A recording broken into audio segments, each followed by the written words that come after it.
खूब ध्यान से समझ लेंगे। डायरेक्ट में जो रिपोर्टिंग वर्ब है और जो रिपोर्टेड स्पीच है, इसको आप एक बार यहां समझ लीजिए, माइंड में एकदम क्लियर हो जाएगा। देखिए, द टीचर सेड, अध्यापक ने कहा, ये हो गया रिपोर्टिंग वर्ब। रिपोर्टिंग वर्ब को इन्वर्टेड कामास के बाहर लिखा जाता है। यह है इन्वर्टेड कामा, देखिए यहां पे लगाया गया है, एक यहां पे है, यहां पे क्लोज किया गया है, यह है इन्वर्टेड कामा। तो रिपोर्टिंग वर्ब को इन्वर्टेड कामाज के बाहर लिखा जाता है, उसके अंदर नहीं लिखा जाता है। और जो रिपोर्टेड स्पीच होता है उसको इन्वर्टेड कामास के अंदर लिखा जाता है।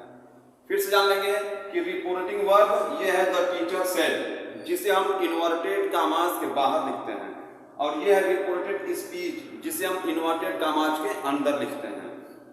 तो ये रिपोर्टिंग वर्ब और रिपोर्टेड स्पीच हो गया। अब हम ये जानेंगे, आप तो अब समझ गए होंगे कि रिपोर्टिंग वर्ब किसे कहते हैं, रिपोर्टेड स्पीच किसे कहते हैं।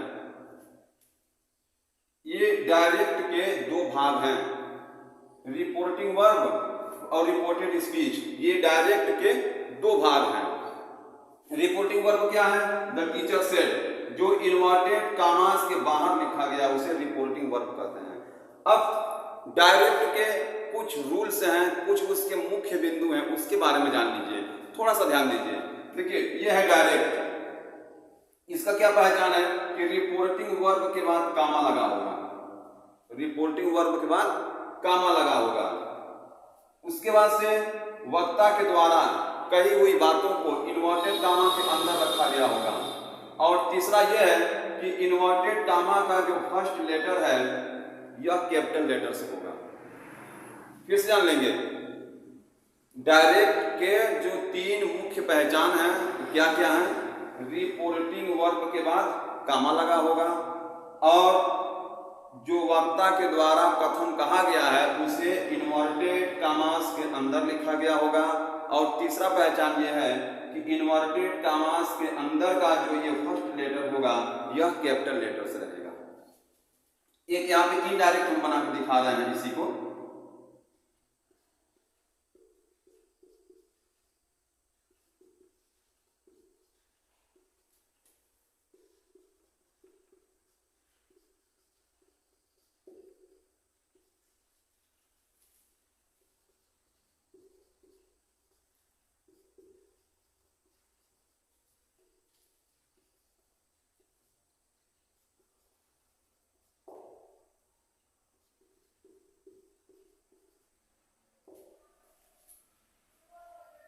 ये है इनडायरेक्ट। इसमें देखिए, the teacher said that, reporting verb के बाद जो कामा है वो नहीं है, नहीं है, हट गया है यहाँ से, यहाँ जो कामा है यहाँ पे नहीं है।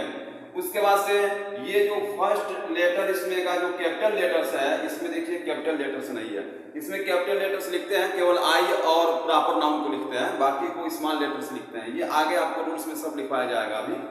उसके बाद से देखिए कुछ ये जो इन्वर्टेड कामाज है इसे रिमूव कर दिया गया, हटा दिया गया है। लास्ट में देखिए केवल फुल स्टॉप का यूज किया गया है। ये है इनडायरेक्ट, ये है डायरेक्ट। ये तीनों में भी केवल हम डिफरेंट बता रहे हैं कि इन दोनों में क्या डिफरेंट है। फिर से जान लेंगे कि डायरेक्ट में रिपोर्टिंग वर्ब के बाद कामा लगा होगा, और वक्ता के द्वारा कहे गए कथन को इन्वर्टेड कामास के अंदर लिखा गया होगा, और इन्वर्टेड कामास का जो फर्स्ट लेटर है वह कैपिटल लेटर से रहेगा। डायरेक्ट में ये सब चीजें हट जाती हैं, ये सब चीजें देखने को नहीं मिलती हैं। अच्छा, अब हम ये सीखेंगे कि डायरेक्ट से इनडायरेक्ट में चेंज करने के लिए क्या क्या परिवर्तन करते हैं, पहले हम ये जानेंगे।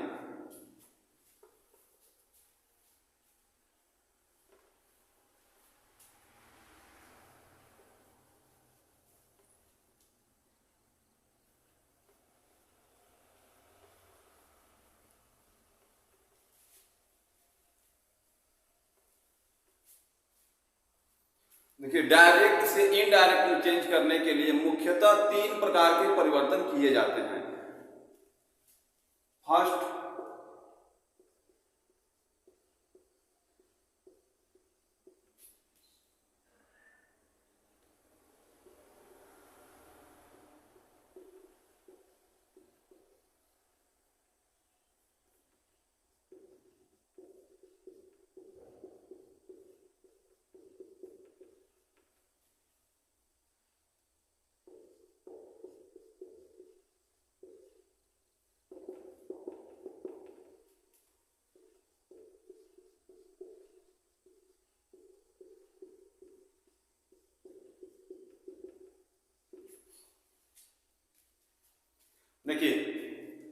डायरेक्ट से इनडायरेक्ट में चेंज करने के लिए मुख्यतः 3 प्रकार के चेंजिंग किए जाते हैं। फर्स्ट है प्रोनाउंस से संबंधित परिवर्तन, सेकेंड है टेंस से संबंधित परिवर्तन, और थर्ड है nearness of time.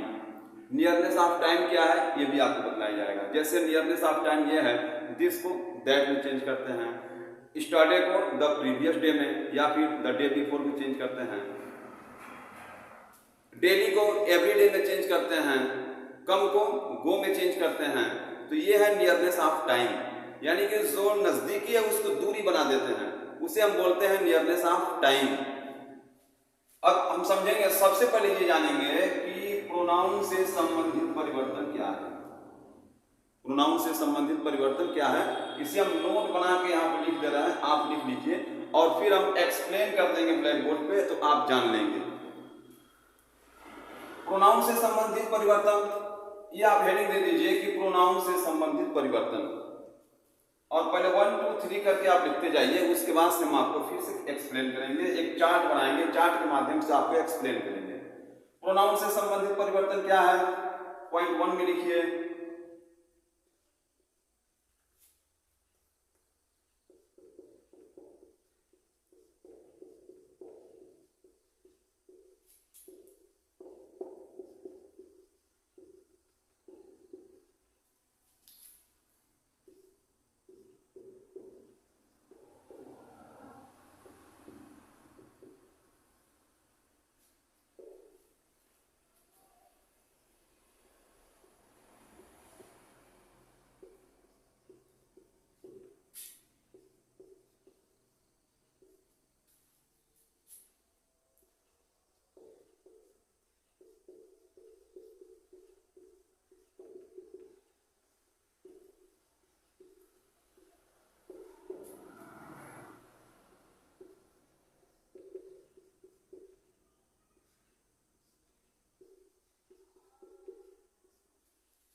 First person के pronoun I, me, my, mine, we, us, our, ours को रिपोर्टिंग वर्ब के सब्जेक्ट के नंबर, सब्जेक्ट के पर्सन, नंबर तथा जेंडर के अनुसार चेंज करते हैं। किसको किसको चेंज करते हैं, आई और वी को। आई और वी क्या है कि फर्स्ट पर्सन का प्रोनाउन है। सेकेंड टॉपिक में देखेंगे,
सेकेंड देखेंगे, सेकेंड पर्सन के प्रोनाउन यू, योर, योर्स को रिपोर्टिंग वर्ब के ऑब्जेक्ट, कर्म के पर्सन, नंबर तथा जेंडर के अनुसार चेंज करते हैं। थर्ड पर्सन के प्रोनाउन को देखिए किसमें चेंज करते हैं। थोड़ा इरेज करना पड़ेगा आपको, ब्लैक बोर्ड अभी छोटा है।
थर्ड पर्सन के pronoun he, him, his, she, her, hers, they, them, their, theirs, it, its, one, ones में कोई चेंजिंग नहीं करते हैं। थर्ड पर्सन के प्रोनाउन में कोई चेंजिंग नहीं करते हैं, इसको माइंड में आप रखेंगे। फिर से सुन लेंगे। फर्स्ट पर्सन के प्रोनाउन आई, वी को हम रिपोर्टिंग वर्ब के सब्जेक्ट के अनुसार चेंज करते हैं, और सेकेंड पर्सन के प्रोनाउन यू को रिपोर्टिंग वर्ब के ऑब्जेक्ट के अनुसार चेंज करते हैं, और थर्ड पर्सन में ही, सी, दे, इट, वन में हम कोई चेंजिंग नहीं करते हैं। इसे हम वाक्य में ज्यों का त्यों लिखते हैं, इनमें कोई चेंजिंग नहीं करते हैं। एक छोटा सा सूत्र आपको बता रहे हैं, इसको आप माइंड में रखे रहेंगे तो चेंजिंग जब भी आएगा प्रोनाउन में करने के लिए तो आप जान जाएंगे। देखिए, यस को यन, सन, देखिए सन बटे 1 2 3 या 1 2 3 बटे सन, इसको आप जान लीजिए कि ये सन क्या है, 1 2 3 क्या है। यस से हो गया सब्जेक्ट, सब्जेक्ट को किसके अनुसार, देखिए यस से हो गया सब्जेक्ट और वन से हो गया फर्स्ट पर्सन। फर्स्ट पर्सन के प्रोनाउन यानी फर्स्ट पर्सन में आएगा वी और आई, ये है फर्स्ट पर्सन के प्रोनाउन। तो फर्स्ट पर्सन के प्रोनाउन को सब्जेक्ट के अनुसार चेंज करेंगे। सेकेंड पर्सन में आएगा यू, याद रखेंगे।